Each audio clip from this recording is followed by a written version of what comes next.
한반도의 안보를 위협하는 요소들이 점점 다양해지고 있습니다. 자주국방 역량 강화가 시급한 때 우리 군이 나아가야 할 방향은 무엇일까요?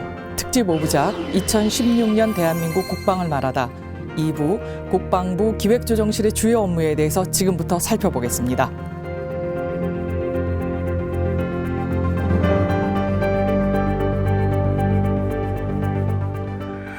북한의 장거리 미사일 발사로 남북관계와 동북아 정세가 더욱 악화됐습니다.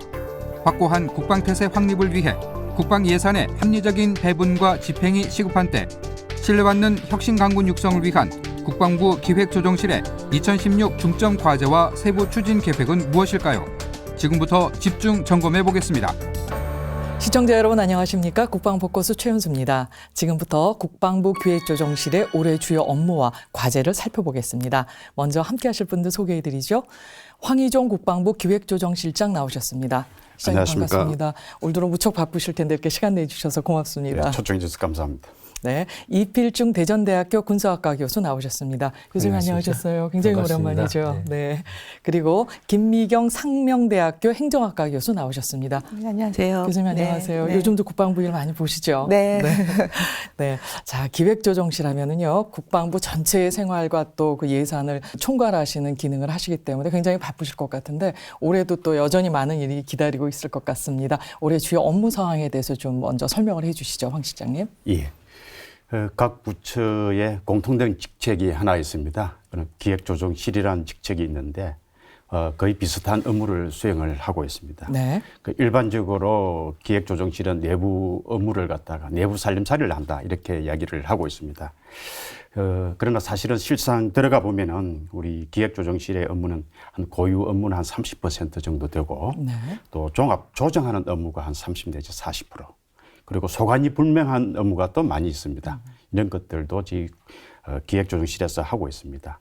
그런데 그런 업무 중에서도 내부 업무는 한 30 내지 40%밖에 되지 않습니다. 주로 예부와 관계되는 업무, 국회라든지 국무조정실, 기획재정부 이러한 업무들이 있기 때문에 어떤 업무가 특별히 중요하다, 뭐 또 어떤 업무에 중점을 두고 오래 추진하겠다 이렇게 참 말씀드리기는 좀 어려운 점이 있습니다. 네. 그러나 가장 중요한 업무는 국방 예산을 획득하는 업무가 가장 중요하고 이거는 뭐 금년도만 중요한 게 아니라 과거에도 그랬고 앞으로도 중요한 업무가 될 것입니다. 또 그와 함께 예산을 획득하는 것도 중요하지만은 예산을 운영하는 것도 굉장히 중요한 그러한 시점이 되겠습니다. 그리고 두 번째는 작년도에 국민권익위원회에서 국방부에 대한 청렴도를 측정을 했는데 네. 뭐 조금 부끄럽습니다만은 하위권 수준에 머무르고 있습니다. 네. 여러 가지 요인이 있겠습니다만은 방위사업 비리라든지 또 일반 국민들이 느끼기에는 정보 공개가 아주 안 되고 있다. 또 직원들이 느끼는 것은 불합리한 업무들이 남아 있다. 네. 이러한 것들이 청렴도에 영향을 미치고 있다 이렇게 생각을 합니다. 그래서 올해는 국민들 시각에서 좀 더 청렴도를 높여봐야 되겠다 이렇게 생각을 하고 있고요. 네. 세 번째는 조직 문화를 좀 바꿔보려고 합니다.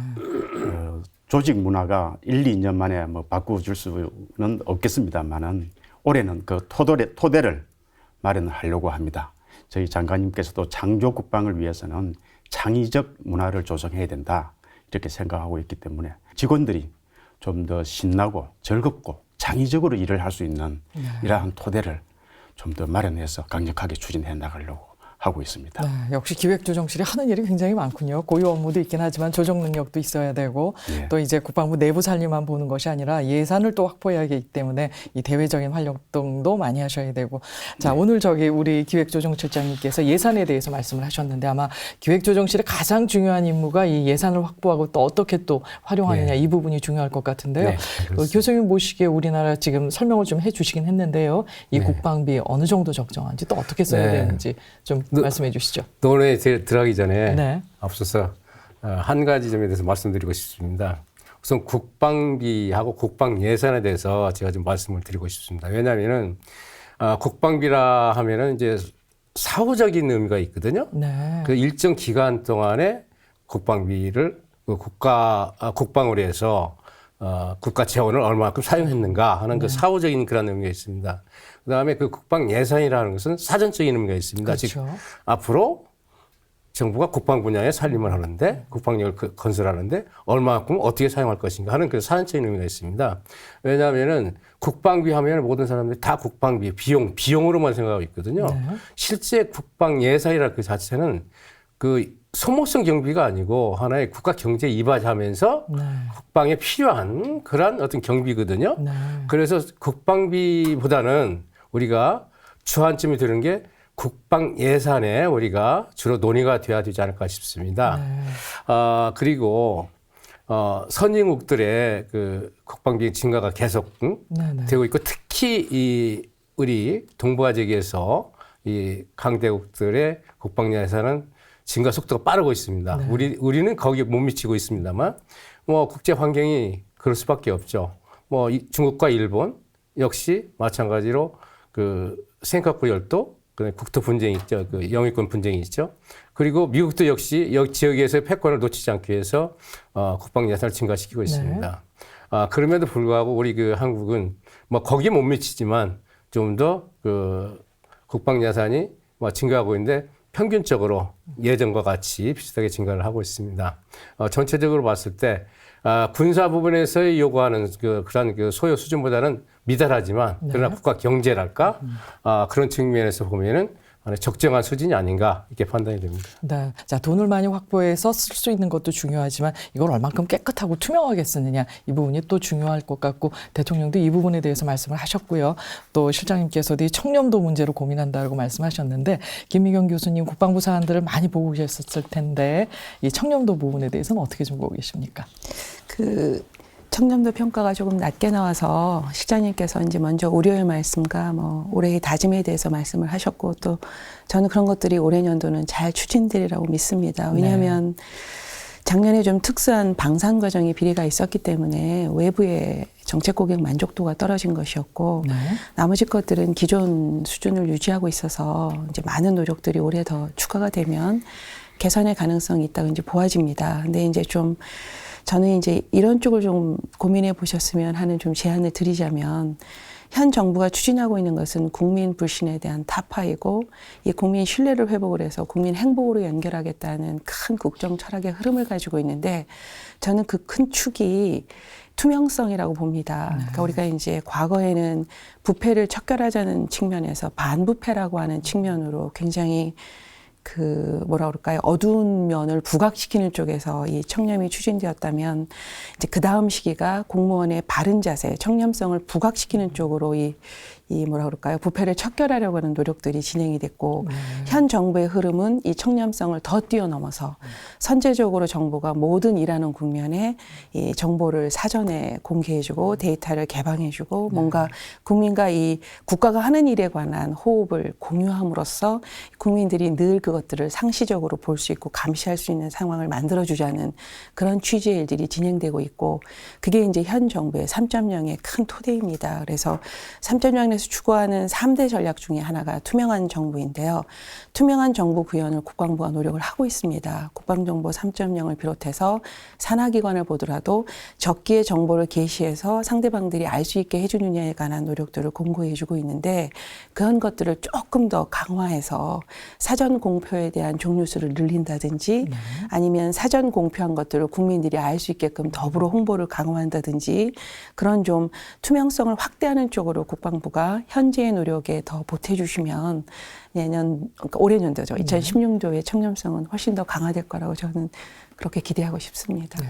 아마 이제 국방부는 이제 보안을 중시하다 보니까 이 정보가 많이 공개됨에도 불구하고 국민들이 공개를 안 할 것이다 이렇게 생각하고 있는 어떤 기존 인식 같은 것도 좀 작용을 하지 않나 싶은데요. 교수님 말씀 굉장히 대목대목 도움이 되실 것 같습니다. 네, 저희들은 뭐 좁은 의미에서 청렴도를 갖다가 이게 그 기획을 하고 있었는데 그 교수님의 의견을 받아들여서 좀 더 확대해 나가가지고 국민들이 원하는 그러한 방향으로 나가도록 하겠습니다. 네, 대통령께서도 정책이 있지만 홍보가 안 돼서 국민들이 모르면 그건 정책이 아니다라고 지적을 하셨는데요. 그만큼 널리 알릴 필요 좀 있는 것 같다는 생각이 듭니다. 감사합니다. 자, 그러면 실장님 우리 국방 예산이 구체적으로 또 어떻게 쓰이는지 이 부분에 대해서도 많이 고민하실 것 같고 또 궁금해하시는 분들도 계실 것 같은데 어떻게 쓰이게 됩니까? 예, 금년도 국방 예산은 38조 7,995억 원입니다. 작년보다도 3.6% 정액됐는데 우리 경제 사정이라든지 정부의 복지 지출 이런 것을 고려했을 때 정부 재정 증가율보다는 높은 수준으로 이 정부에서 고려를 했고 또 국회에서도 많은 또 고려를 해 주었습니다. 우리 국방에서는 크게 이제 전력 운영비, 전력 운영비에는 병력 운영과 장비 유지하는 데 들어가는 비용입니다. 그리고 방위력 개선비, 즉 장비 획득, 전력 증강하는 그러한 비용으로 구성되어 있습니다. 그런데 먼저 그 전력 운영비는 2015년 대비 2.7% 정도 정액이 됐습니다. 여기에는 장병들의 인건비라든지 그리고 장비를 유지하는 그 군수 지원 요소 그리고 시설 개선 그다음에 교육훈련장 이런 것들이 다 들어가는 예산이 되겠습니다. 그리고 방위력 개선비는 이제 그 무기 장비 획득, 뭐 육군 장비, 그다음에 함정, 공군 전투력 증강을 위한 전투기 이제 도입 사업 다 포함이 됩니다. 그래서 우리 국방 예산이 38조 그러면 다른 부처에서는 굉장히 큰 뭐 규모라고 생각하지만은 실제 하나하나를 들어가서 보면은 굉장히 부족하고 또 실제 저 창급 부대 같은 데 가서 보면은 정말 열악한 그러한 수준입니다. 그래서 저희들도 예산을 편성하고 또 집행을 할 적에는 가급적 창급 부대에서 열심히 그 본연의 업무에 열중하고 있는 그러한 부대를 우선적으로 이렇게 고려를 하고 있습니다. 근데 올해는 특히 그 우리 장관님께서도 그 강조하시는 야무진 교육 훈련을 위해서 거기에 중점적으로 투자를 하고 있고 또 병력 문화 혁신 뭐 2014년도부터 지속적으로 해오고 있습니다만은 병사들의 의식주를 개선하는 이런 부분에 집중적으로 투자를 할 계획입니다. 네, 38조 하면 굉장히 크게 느껴지긴 하지만 사실 어떻게 보면 국방부는 이 정부 조직이 축소된 거라고 볼 정도로 다양한 업무를 수행하기 때문에 또 더 많은 비용이 필요하지 않나라는 생각이 좀 드는데요. 예, 소정부적인 그런 부분이 성격을 많죠. 가지고 있습니다. 네네. 예. 근데 특별히 이번에 보니까 이제 무형 전력의 어떤 강화에 더 신경을 좀 많이 쓴다는 생각이 좀 들긴 합니다. 그렇습니다. 예, 그런 면에서 기본적인 또 근본적인 변화가 기대가 되는데요.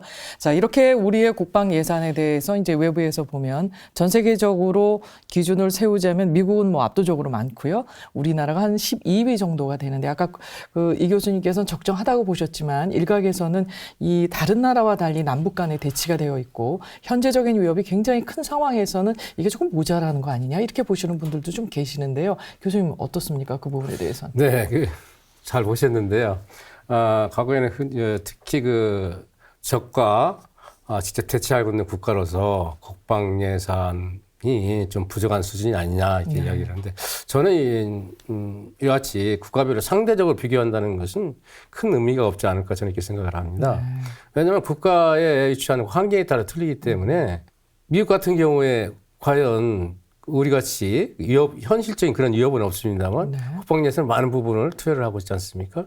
그럼 그 논리적으로 어떻게 설명이 될까요? 저는 이렇게 생각합니다. 전 세계적으로 또 그래서 담당해야 될 의무가 많은 이제는 거죠. 그런 차원을 떠나서 우리의 실질적인 그 적, 위협 이것을 막을 수 있는 수준이 얼마가 되는가 하는 것을 우리가 판단해서 거기에 따라서 이제 비교를 하는 게 좋지 않을까 생각합니다. 그래서 저는 지금 우리의 그 국방 예산의 그 규모의 그 결정은 첫째 북한의 위협이지 않습니까? 네. 북한의 위협, 그 다음에 중국과 이웃 국가들의 어떤 이익의 상충 이런 것에 대해서 1차적으로 그 소요가 결정이 됩니다. 얼마큼 필요한가. 그 다음에 국민들이 국가 경제 능력이 얼마나 이거 서포트해 줄 수 있는지 지원해 줄 수 있는지 그런 국가 경제 능력이거든요. 그래서 지금 현재 책정하고 있는 국방 예산의 정도는 국가 경제 여력이랄까 이런 걸 봤을 때는 뭐 적정한 수준이 아닌가 이렇게 판단을 하고요. 그 다음에 또 하나 제가 말씀드리고 싶은 것은 지금 북한의 위협은 여하같이 계속 점증하고 있습니다. 그렇죠. 계속 증가하고 있죠. 특히 뭐 북한의 4차 핵실험, 그다음에 이 잠수함 미사일 발사 실험, 그다음에 요즘 이제 장거리 미사일 이러한 어떤 위협에 대해서 우리는 과연 어떻게 준비를 할 것인가 이게 중요한 거거든요. 네. 그래서 그런 것을 고려해 볼 때 아직까지는 우리의 국방 예산 수준은 적정 수준이지만 소요에 비해서는 좀 미달하는 수준이다라고 이렇게 말씀을 드릴 수가 있겠습니다.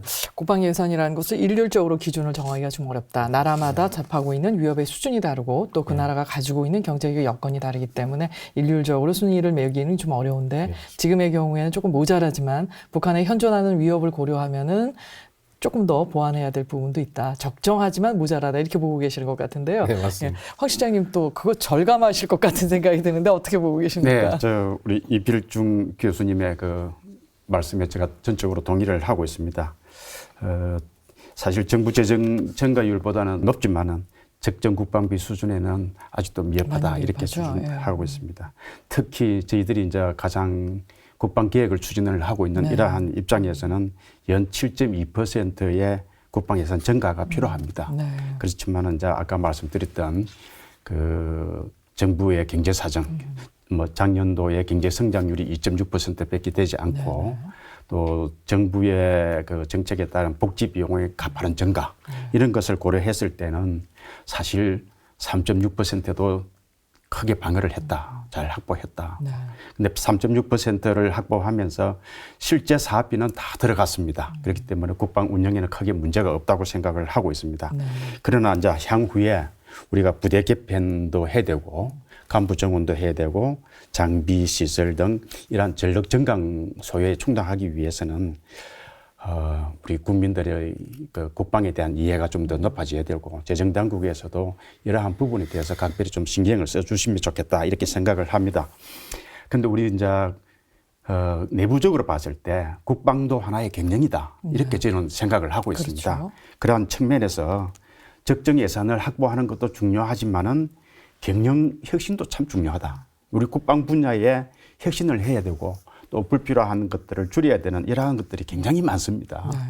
또 혹시 뭐 중복되고 있는 건 없는지 또 낭비되고 있는 건 없는지 이런 것을 가지고 우리가 좀 면밀하게 살펴봐야 된다. 그러니까 작년도에 예산 집행 결과를 가지고 봤을 때 1조 한 1,700억 정도가 집행이 되지 않고 이월되거나 그리고 그 불용액으로 발생이 됐습니다. 실제 예산 집행 예산을 획득할 적에는 1억을 갖다가 획득하기 위해서 엄청난 노력을 하게 됩니다. 그러나 불용액이 남게 되면은 나중에 기획재정부에서 예산 심의 과정에서나 국회에서 예산 심의 과정에서 굉장히 그 불리한 그러한 그 작용을 하기 때문에 예산 집행을 무엇보다도 그 위에 지휘관들께서 간부들께서 관심을 가지고 그 효율적으로 집행해야 된다 이렇게 생각을 하고 있습니다. 사실 어떻게 보면 예산 조금 닦기 위해서 굉장히 노력들을 많이 하시고 그 또 국방부 직원들이 수차례 내려가셔서 또 설득하고 이러고 하는 작업이 많은데 그럼에도 불구하고 어렵게 따온 예산을 제대로 못 쓸 경우에 받게 되는 불이익이 많다면 그 부분은 정말 빨리 개선돼야 될 부분인 것 같은데요. 많은 경우 제한 사항이 많은 경우에 고민을 많이 해서 더 창조적이고 창의적인 방법이 나오긴 하는데요.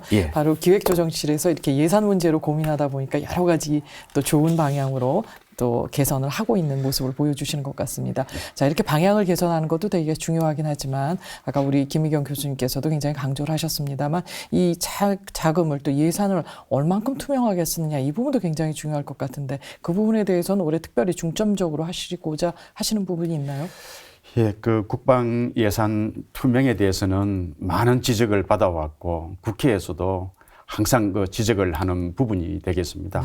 그래서 저희들이 올해 가장 역점을 두고 있는 것은 이제 예산 집행 그 심의회라는 것이 있는데 이게 내부 위원들로만 구성이 되어 있었습니다.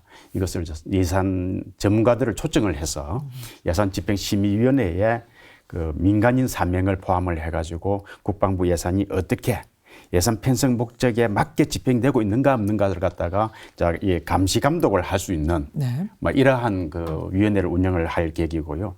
또 보조금 사업에 대해서는 정부에서도 문제를 삼고 있습니다. 국방부도 일부 보조금 사업이 있는데 이 부분에 대해서 우리가 그 정말 제대로 목적대로 집행이 되고 있는지 또 예산 편성 취지대로 집행이 되고 있는지에 대해서 우리가 그 집행 점검을 강화해 나갈 계획이고요. 가장 중요한 거는 예산 집행의 자의성을 배제하는 겁니다. 예산 편성 따로 집행 따로 이렇게 되면 결산 보고서를 보게 됐을 때 이게 많은 문제점이 거기에서 나타나고 있는 겁니다. 그래서 앞으로는 예산 편성 이꼴은 바로 집행 이렇게 될 수 있도록 자의성을 갖다가 배제하도록 이렇게 할 계획이고, 물론 예산은 또 신축적으로 집행하기 위해서 이용이라든지 전용이라든지 또 집행이 되지 않고 하는 예산은 이월을 시켜서 집행하고 있습니다만은 이것이 어느 정도 범위를 갖다가 준수가 돼야지 네. 이것이 너무 우리가 많아질 경우에는 국방 예산이 엉터리 집행되고 있다, 이런 이야기가 많습니다. 그리고 국방 예산에 대한 예산뿐만 아니라 집행 결과에 대해서도 국민들한테 소상하게 보고할 수 있는 그런 시스템을 구축해 나가고 있습니다. 네, 김민경 교수님 지금 이렇게 말씀하신 이 부분에 대해서는 좀 어떻게 평가를 하고 계십니까? 그 많은 얘기를 하기가 어려운데 그 중에서는 제가 한 두 가지만 좀 말씀을 드리고 싶은 건, 예산을 따기가 어려운데 따놓은 다음에 이게 불용이 되면 정말 곤혹스럽죠. 근데 가만히 쓰임새를 들여다보면은 예측하기 어렵고 돌발 변수가 많으니까 국방 예산에서는 불용액이 나올 가능성이 더 높은 것 같아요. 다른 데에 대비해서. 그래서 이제 이 부분을 가이드하기 위해서 보통 재정 운영의 효율화라고 하는 거를 지표화하거나 아니면 성과관리의 대상으로 해서 기관 역량을 끌고 가는 그런 모습들이 국방부 안에서 보입니다. 근데 이제 그러다 보니까 재정 운영의 효율화를 하기 위해서는 상반기에 뭐 60% 집행을 하라든지 이런 신속하게 예산을 빨리 쓰게 하라는 그런 면이 보이기도 하는데, 그게 또 나쁘다고 볼 수는 없는 게, 그렇게 좀 예산을 국가가 빨리 소모해 줌으로써 시장 경제가 좀 활성화되거나 뭐 그런 유인책이 있을 수 있어서 좋은 면이기도 한데, 그렇게 신속하고 예산 집행을 다 마무리하는 것만이 능사는 아닌 것 같아서 힘든 가치이긴 하지만 이 재정적인 운영 효율성하고 과연 한 목적, 이게 공익적으로 정말 쓸 때 쓰여지는가의 두 가치를 같이 공존시키는 게 굉장히 어려운 면이 있는 것 같습니다. 그래서 저도 참 풀기가 어려운 문제인데 어려운 그런 고민을 제가 시장님께 오히려 전달드리는 것 같고요. 그다음에 이제 또 하나는 이 보조금 사업에서 이게 집행이 잘 안 돼서 이게 문제가 많이 지적돼 왔습니다. 그래서 전면적으로 현 정부에서 이 보조금 사업을 재정비하려고 하는 그런 노력들이 있어 왔습니다. 근데 제가 이제 보조금 사업에서 드러나는 문제를 보면, 정부 안에서는 회계 담당자들이 일정 직무 교육도 받고 전문성도 확보돼 왔고 그다음에 시스템도 있는데, 문제는 이 정부와 같이 코업을 하는 그런 아웃소싱이나 아니면 다른 어떤 그 민간 위탁 형식으로 진행되는 그 보조금의 경우에는 담당자들의 회계 지식이 굉장히 희박해서 모르고 문제를 제기되는 그런 상황이 종종 목격됐습니다. 그래서 아까 말씀하신 것 중에 집행과 점검 과정에 대한 준비를 해주신다고 했는데, 보조금 사업을 시작하기 이전에 관련자들에 대한 충분한 회계 지도, 그래서 우리가 회계 컨설팅 이런 얘기도 나오고 있는데요. 알게 해줘서 문제를 축소하는 그런 사전적인 예방을 병행해 주시면 좋지 않을까라는 그런 생각을 해봤습니다. 네, 굉장히 중요한 지적이신 것 같습니다. 자, 그리고 또 중요한 부분이 이 병역 문화 개선을 위한 이 병사들 복지 부분에 대해서도 상당히 많이 신경을 쓰고 계신 걸로 알고 있는데요. 이번에는 어떻게 좀 집행이 되는 건가요? 예, 그 병역 문화 혁신이라든지 장병들의 생활 여건 개선을 위해서는 할 일이 참 많습니다. 과거부터 우리가 병역 생활관을 개선하는 데에 많은 재원을 투자를 해왔고, 또 의식주를 해결하기 위해서 많은 예산을 해왔습니다. 그런 이제 하드웨어에 이제 우리가 속한다고 볼 수가 있고, 지금 이제 사람 중심, 장병 중심으로 이렇게 자꾸 이제 의식이 전환되다 보니까 소프트웨어에 좀 많이 좀 투자를 해야 될 필요성이 있다, 이렇게 생각을 합니다. 그래서 작년에는 약 2,950억 원의 그 예산을 투입해서 그러한 부분에 우리가 시급한 과제들을 우리가 발굴을 해서 투자를 해왔습니다. 그리고 올해는 한 30개 과제, 한 1,800억 정도를 갖다가 예산에 반영을 해서 지금 집행을 하고 있습니다. 예를 들면 뭐 실내 체력 단련장이라든지 독서 카페, 이건 이제 국회에서 바람이 불어서 이제 사회적으로 또 많은 기업들이 참가하고 있습니다만, 또 국방부가 해야 될 역할이 있기 때문에 독서 카페들을 갖다가 저희들이 만들어서 문화 활동을 할 수 있는, 그래서 인성을 함량하고 국가관을 새롭게 가질 수 있는 그러한 계기로 삼으려고 하고 있습니다. 또 지금까지는 그 부모와 군에 가 있는 장병들 간의 소통이 굉장히 문제가 있었습니다. 그래서 수신용 공용 핸드폰을 생활관에 한 대씩 그 보급을 해가지고 그 소통이 가능하도록 하고 있고, 또 부대 개방 행사를 많이 하려고 하고 있습니다. 그 부대 개방 행사를 해보면은 부모들이 굉장히 좋아하십니다. 직접 그때 와가지고 음식도 하고 장병들하고 같이 체험을 할 수 있는 그런 행사이기 때문에 그 부대 개방 행사를 많이 하도록 하고 또 무엇보다도 중요한 게 병사들의 월급이 중요하다 이렇게 생각을 합니다. 그래서 병사들의 봉급을 15% 인상해서 상병 기준으로 금년도에는 17만 8천 원을 받게 됩니다. 또 GP나 GOP에 근무하는 병사하고 후방에 근무하는 병사들하고는 또 차등을 좀 두어야 되겠다 해서 GP나 GOP 열악한 지역에 근무하는 병사들에게는 그 특수지 근무수당을 대폭 인상을 했습니다. 그리고 장병들의 러닝과 또 전투용 장갑 이런 것들이 그 품질이 좀 낮다 이렇게 했는데 한 236억 원을 투자를 해서 이 부분을 개선을 하고 또 부대에는 예전에 저희들은 뭐 세탁도 다 하고 또 뭐 했지만은 지금 장병들은 그렇게 하지를 못하기 때문에 세탁기와 건조기도 금년도에는 98%까지 이렇게 보급을 할 계획입니다. 또 우리 제일 중요한 문제가 일과 가정의 병립 문제, 육아 문제 이것이 상당히 중요합니다. 우리 군 간부들이 주로 이제 같이 맞벌이를 하는 경우가 많이 있는데 이러한 것을 위해서 어린이집 85개소를 금년도까지 개소를 할 계획입니다. 또 우리 군은 계고지 지역에 있다가 보니까 어린이집 설치가 안 되는 그런 지역이 있습니다.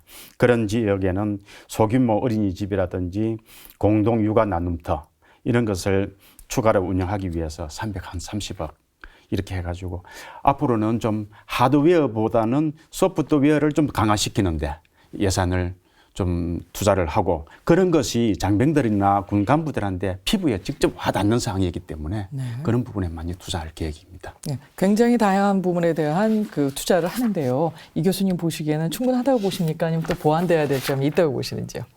전체적으로 실장님께서 말씀하신 그 내용을 보니까 좀 듬직합니다만 제가 보기에는 부대 관리랄까 운영이랄까 이것이 더욱더 그 못찾기 중요합니다. 그래서 실제 이 예산적인 측면에서 어떤 그 생활 여건 개선이랄까 군 기본권이 이제 보장이 된다는 차원에서 보면은 그렇지만 또 역시 부대 운영에서 병사들을 다루고 상업 간의 관계를 유지하고 그다음에 부대 관리를 하는데 하나의 여기서도 마찬가지로 인권이 인종이 존중되는 그런 관리가 동시에 같이 이루어져야 된다는 거죠.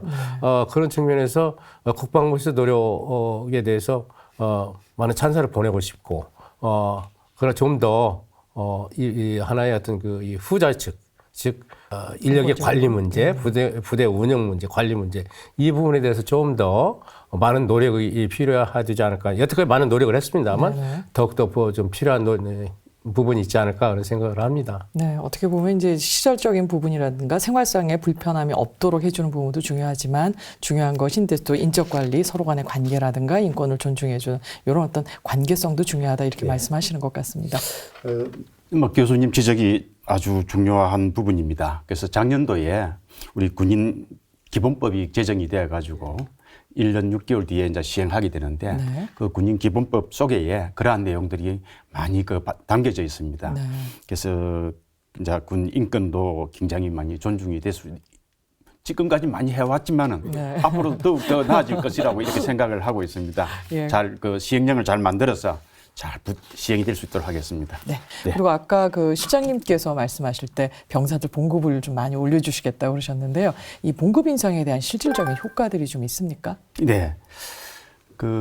설문조사를 한 경우가 있습니다. 병사들이 한 달에 사용하는 경비가 얼마 정도 된다고 생각하십니까? 병영생활 다 주니까 한 10여만 원이면 충분하지 않을까 싶은데 어떠세요? 근데 실제적으로 저도 2, 3년 전에 제 작은 아들이 군대에서 생활을 했는데 저희 집사람이 한 5만 원에서 10만 원 정도는 매달 보내줬습니다. 그러니까 제가 봤을 때 한 15만 원에서 20만 원 정도가 돼야 그 병영 생활하는데 최소한의 경비가 되지 않겠느냐 이렇게 생각을 하고 또 실제 설문조사를 한 결과 한 60 내지 70%가 15만 원 이상은 돼야 된다. 이렇게 그렇군요. 생각을 하고 있습니다. 그래서 저희들은 2012년부터 17년까지 2012년 대비 2배 인상을 하게 되면은 15만 원에서 한 20만 원 정도가 됩니다. 그래서 금년도에 10% 인상을 할 계획이고 그렇게 되면은 내년도에 조금만 인상을 하면은 병사들이 병영 생활 하는 데에 전혀 지장이 없고 또 부모로부터 돈을 받아서 쓰는 저는 그런 일은 없어야 된다 이렇게 생각을 합니다. 군대 가는 것만도 그 국가의 의무를 다하기 위해서 가는데 또 거기에 가가지고 돈이 없어서 부모한테 돈을 보내달라고 하는 이러한 것은 우리 장병들한테도 바람직하지 않고 또 우리 경제 수준도 또 높아졌다 이렇게 생각을 합니다. 그래서 앞으로 이 부분은 중요한 문제이기 때문에 올해도 그렇게 하고 또 내년에도 꼭 반영될 수 있도록 이렇게 노력을 하겠습니다. 장병들이 봉급 올라가는 부분에 대해서 굉장히 자부심을 느끼고 네. 생활하는데 상당히 좋아하고 있습니다. 예. 일단 이렇게 여유가 있어지면 누구나 만족할 수는 있는데 국방 예산이 제한이 되다 보니까 네. 이렇게 만약 이제 병사들에 대한 봉급이 올라갈 경우에 다른 곳에 써야 되는 부분에 좀 압박이 되지 않을까라는 걱정도 좀 드는데요. 김미경 교수님은 어떻게 보고 계세요? 네. 보통 이제 조직 안에 있는 사람들의 네. 그 조직 몰입의 유인 동기가 승진하고 사실 이 임금이죠. 네. 그러니까 그런 걸 적용해 보면 의무 차원에서 국가 조직에 들어가서 이제 봉사를 하지만 그래도 이제 한 달에 받게 되는 급여가 이 병사들한테는 엄청난 사기의 영향을 주겠죠. 그리고 실제 제가 제자들하고 얘기를 해보면 체감 효과가 엄청 큽니다. 근데 이제 저는 국가가 재정이 허락이 되고 이걸 이제 떠받들 수 있는 토대가 있다면 이렇게 국가를 위해 헌신하는 사람들에 대한 국가적 배려는 저는 나와야 된다고 생각을 하는데 이게 좀 장기적 전망 아래 갔으면 좋겠다는 게 제 바람입니다. 그러니까 사실 다소 이제 현 정부에서의 이 분야는 공약과 관련돼서 진행되는 측면이 좀 있기도 한데 이제 그런 방향보다는 애초에 국가가 중장기 재정 계획의 일환으로 인구의 뭐랄까요 변화라든지 아니면 그에 따른 그 군에 오는 장병들의 규모라든지 뭐 그다음에 국가 재정의 어떤 세수 세원의 변화든 이런 뭔가 종합적인 고려 안에서 과학적 증거 기반을 가지고 병사들의 급여가 이 정도는 조정이 돼야 되지 않겠느냐라고 하는 것이 됐을 때 국민 설득이 훨씬 그러니까 된다는 생각이 들고요. 그 다음에 임금만 봐서는 안 된다는 거죠. 왜냐하면 장병들에게는 피복비나 다른 여타의 지원들이 되고 있는데 이 임금을 다른 근로자들의 임금하고 같이 생각해서는 안 된다고 보기 때문에 전체적으로 장병들에게 이 부대 안에서 쓸 수 있는 가용자원 이걸 임금으로 포함해서 금액적으로 환산을 해서 현금으로 주는 부분이 조정해야 될 필요가 있다고 저는 그렇게 생각합니다. 네, 굉장히 좀 도움이 되셨을 것 같은데요. 자, 시간이 좀 제한이 돼서 그럼 다음 사안으로 좀 넘어갈까 하는데 아무래도 중점을 많이 두셨던 부분이 또 청렴도 부분이 아닐까 싶습니다. 이 부분은 올해 어떻게 좀 진행하실 생각이신가요? 뭐 청렴도는 공직자의 가장 큰 덕목이라고 이렇게 생각을 합니다. 그 공직에 대한 어떤 신뢰, 국가 발전 이 부분은 공직자들의 청렴에서 또 나온다고 생각하고 있고. 근데 엊그제 신문을 보니까 우리나라의 청렴도 수준이 한 37위, 경제 수준보다도 훨씬 낮은 37위라고 생각되는데 우리 국방부의 그 청렴도는 아무리 그 높아도 국민들이 아마 더 요구를 할 것으로 이렇게 생각을 합니다. 그러니까 청렴도 평가는 이제 국민권익위원회에서 하고 있습니다.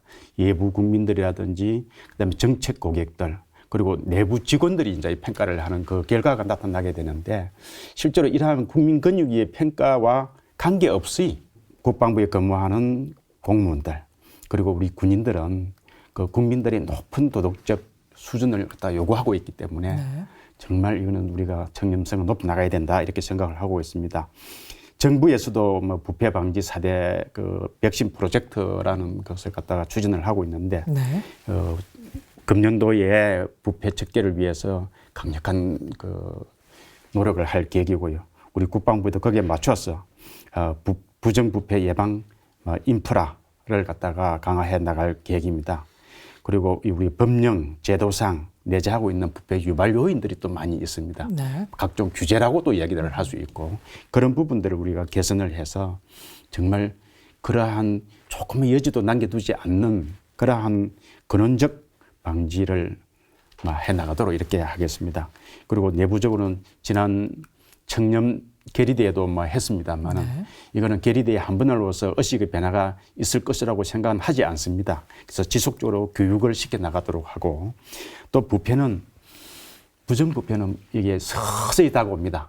자기한테 다가오는 줄도 모르고 다가오고 있습니다. 남은 알고 있습니다. 그래서 부패 신고를 위한 그러한 부패 익명 신고 시스템도 우리가 좀 더 강화시켜 나갈 계획입니다. 국방 분야에 대해서는 아무리 그 청렴이 강화돼도 지나치지 않다 이렇게 생각을 하고 있고 청렴 국방 꼭 실천하도록 하겠습니다. 네, 대단한 의지가 느껴지는데요. 자, 김미경 교수님 어떻게 좀 이 같은 노력에 대해서 평가를 하실 수 있을까요? 그 청렴도는 워낙 그 부처 전체를 대상으로 측정하고 있고 이게 대외적으로 공표가 돼서 이제 적지 않게 국민들이 어느 기관이 청렴도가 우위인가를 보고 있죠. 네. 그래서 그런 차원에서 아마 국방부도 상당히 2015년에 그 심정적으로 괴로우셨을 거예요. 근데 아무리 잘해도 네. 언론의 하나가 타겟해서 이 보도가 되면 국민들의 마음을 돌리기가 굉장히 어렵습니다. 그래서 어려운 부분이긴 하지만 이제 그런 사건이 안 터지도록 그다음에 사건이 터졌더라도 거기에 대한 분명한 해석과 어떤 설명을 곁들여서 국민들의 오해를 축소시키는 추가적인 조치가 저는 필요하다고 생각을 하는데요. 그 측면에서 제가 좀 말씀을 드리고 싶은 건 정책 홍보의 충분한 강화가 더 이제 국방부 차원에서 좀 돼야 된다는 생각이 드는데 그게 어떻게 연결돼야 되냐면 그냥 개개 건수의 홍보보다는 업무가 진행되는 과정에서 성과관리의 일환으로 상황 점검과 모니터링 이렇게 분기별 이게 이루어집니다. 네. 그러면 그 과정에서 발생되는 부패의 여지, 사건의 여지, 단초가 될 만한 것들을 발췌를 하셔서 사전적으로 그때그때 대응을 하셔서 설명폭을 높이시고 가면 어떤 사건이 어쩔 수 없이 터졌더라도 계속적으로 설명되어 온 부분이 누적되기 때문에 국민들의 이해도가 좀 있지 않을까라는 생각이 들어서 애초에 부정부패의 문제를 척결하는 것과 함께 오해의 소지가 있을 만한 거를 사전에 좀 알리고 솔직하게 고백하고 용서를 구하는 그런 저는 홍보가 좀 있어야 된다는 생각이 들고요. 교육은 사이버 교육도 지금 진행하고 계시고 찾아가는 교육도 하고 계시고 많은 노력을 기울이세요. 근데 저는 체험형, 그러니까 부패에 대해서 실제 공감을 하고 이걸 내 업무의 순간순간에 어떻게 주의를 해서 연결해서 방지를 해줄 것인지 업무의 전 과정에 내재화되는 게 굉장히 중요한데 이 의식이 내재화되는 과정이 쉽지가 않습니다. 그래서 실제로 업무 과정 속에서 부패가 발생될 수 있는 그 절차들을 학습으로 전환시켜서 이 맞춤형, 체험형 그런 부패 방지 교육이 좀 확대됐으면 하는 그런 생각입니다. 네. 아마 이제 전문가적인 시각에서 봤을 때 우리 국방부가 미처 고려하지 못한 부분에 대해서 아주 정확하게 지적을 해 주신 것 같은데요. 황 실장님, 이 부분에 대해서는 어떤 식으로 좀 대응하실 생각이십니까? 예, 저 교수님 말씀 감사드리고요. 저희들이 그 리스크 관리라고 지금 하는 것을 갖다가 금년 초부터 시행을 하고 있습니다. 네. 국방부에서 앞으로 향후 일어날 수 있는 또 일어날 개연성이 있는 그러한 것을 목록을 다 뽑아서 또 언론에서 이게 SNS에서 이게 지금 올라오고 있는 이 횟수가 좀 높은 것들 이런 목록을 뽑아서 리스크 관리를 하고 있습니다. 네. 그래서 사전에 대응을 해 나가자. 그 나중에 문제가 일어나고 난 뒤에 그것을 갖다가 바로잡기 위해서는 시간과 노력이 굉장히 많이 걸리고 원 상태로 회복되기가 어렵습니다. 그래서 저희들이 그 리스크 관리를 갖다가 중점적으로 해 나가고 있고 앞으로 성과 관리라든지 그런 리스크 관리 그다음에 우리 홍보 이런 부분들을 잘 해서 국민들이 요구하는 그러한 수준에는 못 미친다 하더라도 지속적인 노력을 해 나가도록 이렇게 해 나갔습니다. 국방부에 요구하는 국민들의 수준도 저희들이 잘 알고 있습니다. 좋은 말씀 고맙습니다. 네, 아무래도 군에 대한 기대가 다른 조직에 대한 기대보다 훨씬 높기 때문에 이 청렴도라든가 이런 부분에 대해서도 더욱더 비판적인 시각이 많았던 것 같긴 한데요. 아마 올해 이런 부분이 많이 개선될 것 같다는 생각이 듭니다. 또 다른 중점 과제가 바로 조직 문화 개선인데 이 부분 상당히 좀 어렵고 장기적인 부분이거든요. 자, 올해는 어떤 식으로 이 부분을 추진할 것인지 좀 설명해 주시죠. 예, 그 조직 문화 개선은 어떻게 해 나갈 것인가 뭐 사람에 따라서 생각도 다양하고 또 현재 조직 문화가 어떻는데 이렇게 이야기도 할 수가 있을 것 같습니다. 네. 그러나 우리가 국방부의 역량을 갖다가 좀 더 제고를 해 나가고 또 창의적인 그러한 그 직원들을 육성을 하기 위해서는 현재에 있는 조금 경직되어 있다 하는 이러한 비판을 많이 받습니다. 네. 이러한 것을 좀 더 우리가 유연한 조직으로 이렇게 창의적인 조직으로 이렇게 해나갈 계획입니다. 그래서 작년부터 우리가 이러한 것을 해왔는데 그것을 우리는 스마트 행정이라고 해왔습니다. 네. 그 업무 체계는 좀 더 단순화시키고 또 업무 방식은 또 빠르게 정확하게 그리고 조직 생활은 활기차고 재미있게 이것을 갖다가 우리가 그 목표를 두고 하고 있습니다. 또 가장 중요한 게 우리 국방부는 중앙행정기관이면서도 그 상하 수평 그 의사소통이 잘 안 되는 문제가 있습니다. 네.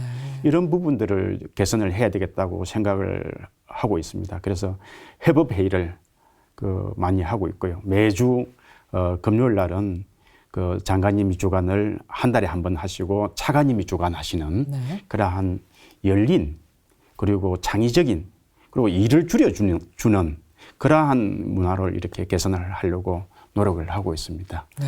이렇게 변화되면 굉장히 긍정적인 효과가 기대되긴 하지만 일각에서는 또 군만이 갖고 있는 독특한 조직 문화가 있을 텐데 여성 교육이 좀 약화되는 건 아닌가라는 우려도 조금 있긴 한데요. 이 교수님은 어떻게 보고 계십니까? 네, 제 생각은 좀 밖에서 보는 일반 사회에서 보는 군사 조직, 군 조직 문화 네. 여기에 대해서 저는 좀 생각을 좀 달리하고 있습니다. 서로 이 군사 조직하고 사회 조직하고는 서로 상충되는 부분을 많이 부각을 시키는데 네. 저는 제가 보기에는 그렇지 않다. 서로 보완되는 부분이 많다. 저는 이렇게 생각하고 있거든요. 그리고 특히 국방 부분에서 군사 조직 부분에서의 일반 사회에서 도입할 네. 그런 어떤 좋은 그런 특성도 있다는 겁니다. 예를 든다면 우리 군에서의 어떤 조직에서의 전후에 일반 사회에서는 느낄 수가 없는 거거든요. 네. 어떤 의리랄까, 그 다음에 어떤 희생심이랄까, 그 다음에 어떤 국가관, 이러한 것들, 그리고 동료애, 이건 너무나 당연한 거고, 그게 바로 하나의 기반이 되고 기초가 되는 거거든요. 일반 사회에서는 그러한 측면에서는 좀 군사적인 측면에서 배워야 되지 않을까 그런 생각을 하고요. 네. 저는 기본적으로 군에서의 군 조직에서의 문제는 과거에는 실제 어떤 기본권이랄까, 인간의 어떤 존중권이랄까, 이런 것들이 확보가 안 된 가운데에서 군사 조직 훈련, 부대 관리, 이런 게 이루어졌기 때문에 네. 밖에서 볼 때는 그렇게 생각을 하고 있겠지만 일반 사회에서 볼 때는 그러나 군 내부적으로 이 두 가지가 확보가 된다면은 그런 상태에서 부대 훈련이 이루어지고 부대 관리가 이루어지고 한다면은 일반 사회에서 오히려 더 우리 군 부대에 오히려 더 회사랄까? 에서의 어떤 조직 문화를 벤치마킹하기 위해서 아마 같이 훈련도 하고 네. 요즘도 그런 게 많이 있지 않습니까? 예, 예. 그런 분위기가 이루어져야 되지 않을까. 그런 측면에서 활성화가 되지 않을까 그런 생각을 합니다. 네, 도리어 이제 군 조직이 가지고 있는 좋은 점, 또 일반 사회가 갖지 못한 점이 있는데 그런 부분을 조금 더 강화할 필요가 있다. 그래서 도리어 일반 사회 조직이 그것을 또 부러워하고 또 배울 수 있는 기회가 되면 좋겠다라고 말씀해 주셨는데요. 김희경 교수님께서는 또 코멘트 하실 말씀 네. 없으신지요? 조직의 성과를 창출하기 위한 여러 노력들이 있는데 이제 하다 많은 사람들이 이제 바라보게 된 게 이 조직의 문화가 이 분위기가 사람들에게 미치는 영향이 크다라고 하는 것이 굉장히 일반화됐잖아요. 네. 그리고 이제 초기에 이제 이런 것들을 접근할 때 재미있는 발견이 빛의 강도를 아무리 좋고 환하게 해줘도 어두운 곳에서 상사가 좋을 때 따라갈 수가 없다는 거예요. 그러니까 즉 사람 관계, 이 관계 중심에서 나오는 요인들이 조직의 진정한 성과를 끌어내는데 가장 중요한데 국방부 조직에 보면 면대면 정말 사람 대 사람으로 만나서 일을 진행하는 것이 굉장히 많지 않습니까? 그러니까 이제 그런 공식성에서의 충성도 아니면 명령 체계의 명확화 이런 것들이 물론 중요하긴 하지만 비공식적인 격려나 아니면 소통에 있어서의 어떤 솔직성 이런 것들은 상대적으로 억압되기가 쉬울 것 같아요. 다른 데에 비해서. 그래서 저는 가장 필요한 것은 마음에 있는 것들을 끌어내는 개방. 근데 이걸 위계와 공식을 전제로 해서 끌어내야 되기 때문에 사실 다른 기관에 비해서 굉장히 어려운 부분인데 이걸 끌어내줄 자가 누구냐. 제가 볼 때는 중간관리자들인 것 같습니다. 그러니까 높은 데서 정책을 만들거나 이제 큰 군 정책을 통솔 지휘하는 사령관 이런 분들의 리더십도 물론 중요하지만 일선 병사하고의 면대면 관계를 갖는 그런 초급 간부들이요. 초급 간부들 이 사람들의 군사 정보 지식의 전문성, 훈련의 전문성 이런 걸 떠나서 사람의 마음을 어떻게 만질 수 있고 장병들의 애로를 어떻게 접근할 수 있는지 그런 어떤 능력을 부여해 줄 때 이 일선의 많은 병사들이 이 느끼는 뭐라 그럴까요? 가족과 떨어진 소외감이나 아니면 적응하지 못하는 것을 좀 해결해 줄 수 있을 것 같고 그게 진정한 군사력으로 갈 수 있을 것 같아서 개인이 아무리 잘나도 조직에 대한 자긍심이 없으면 소용이 없고요. 조직이 아무리 잘나도 자기에 대한 자신감이 팀원에 대한 신뢰가 확보되지 않으면 안 된다고 하거든요. 그래서 삼박자를 갖추기 위해서는 병사들을 누가 만져주느냐, 그 만져주는 초일선의 사람들이 이런 조직 문화에 대한 깊은 이해를 갖도록 그런 것들이 먼저 좀 선행됐으면 하는 그런 생각입니다. 그럼 제도는 잘 돌아갈 것 같아요. 굉장히 필요한 말씀이신 것 같은데 어떻게 보세요? 네, 아주 중요한 말씀이고 이제 그런 부분들이 사실 14년도의 그 사건 이후부터 가장 중요하게 여기고 있습니다. 그래서 보수 교육이라든지 각종 교육 과정에 있어서 이러한 문화에 대한 또 인성이라든지 소통이라든지 이러한 교육을 많이 반영을 하고 있습니다. 우리가 조직 문화를 개선하는 것은 목적이 본연의 임무에 집중을 할 수 있도록 하기 위한 그런 환경을 만드는 거거든요. 그래서 우리가 지금 추진을 하고자 하는 것도 강한 군을 만들기 위한, 그럼 강한 군을 만들기 위해서 어떻게 해야 되느냐? 방금 말씀하신 대로 병사들이 그 조직에서 만족을 하고 환경에 적응하면서 내가 해야 될 일을 갖다가 해 나가는 그런 것이 중요합니다. 그래서 그는 이제 군대 조직에 문제가 있고 또 우리 국방부는 이제 또 행정관청으로서의 문화가 있습니다. 그래서 이것이 서로 동떨어진 건 아니고 같은 맥락에서 저희들이 필요하다 이렇게 생각을 하고 있습니다.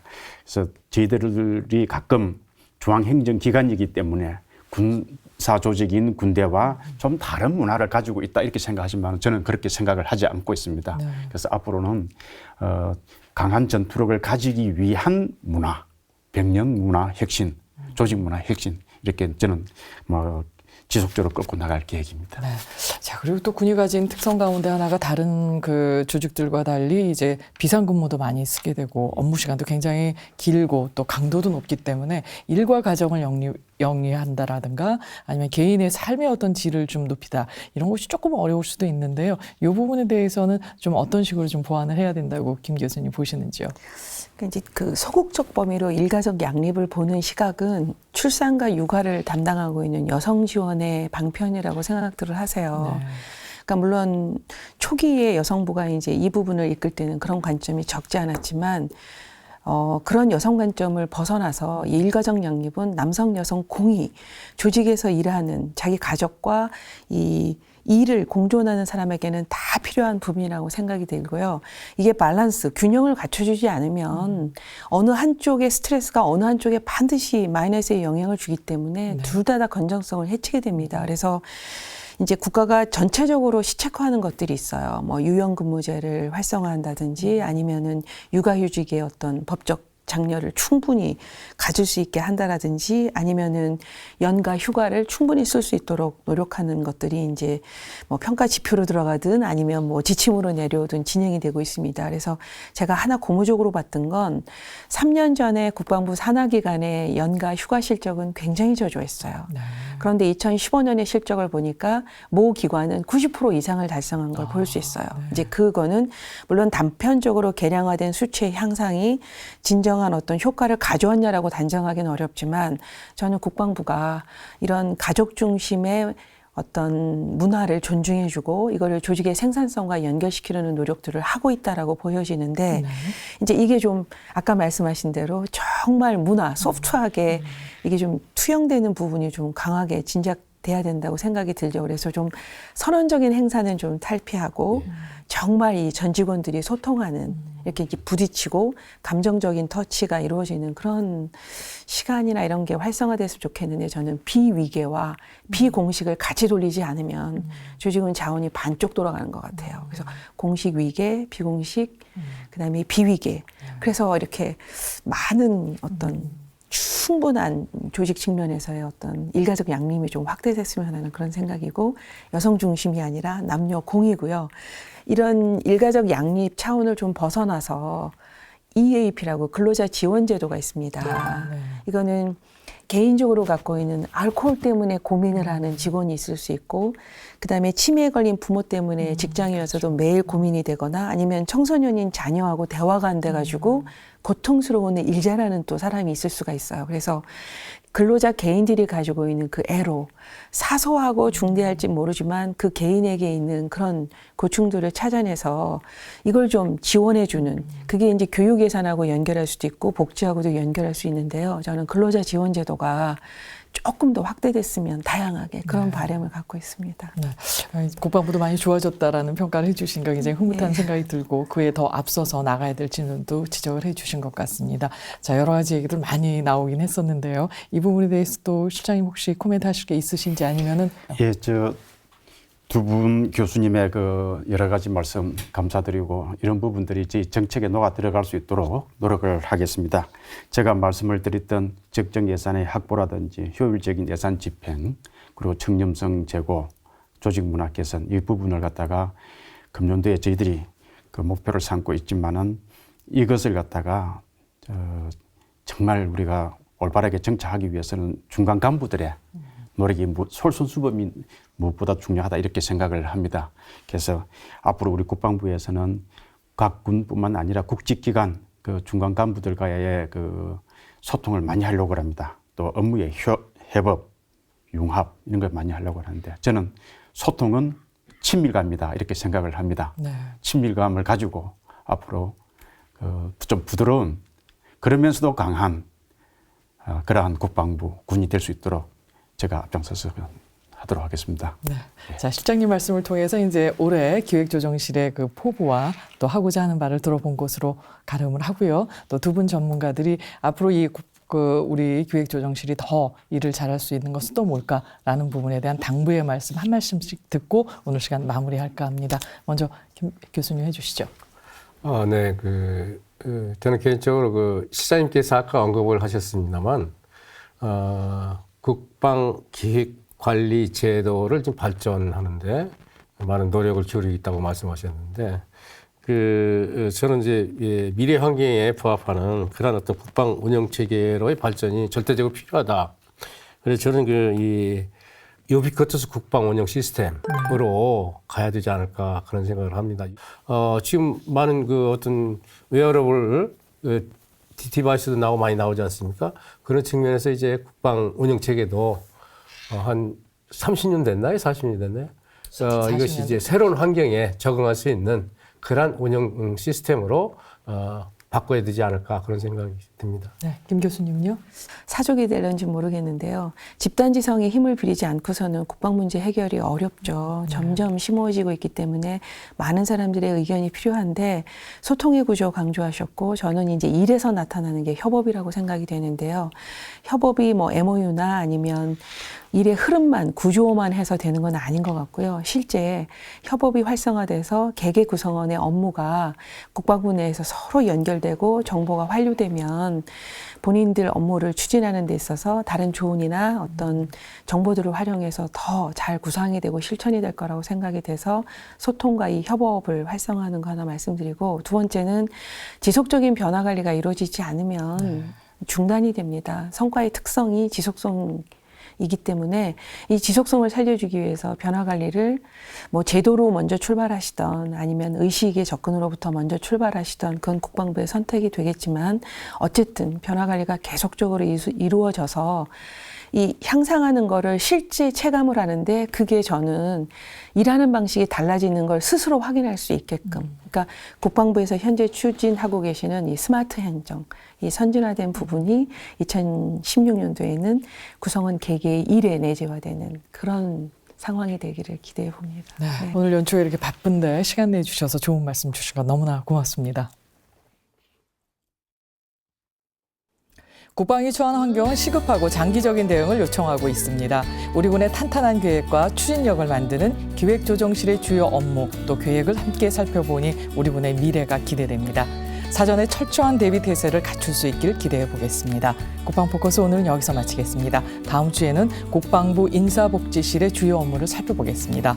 다음 주 금요일 저녁 8시 2016년 대한민국 국방을 말하다 3부 인사복지실의 주요 업무 편도 많은 기대와 관심 기대합니다. 고맙습니다. 안녕히 계십시오.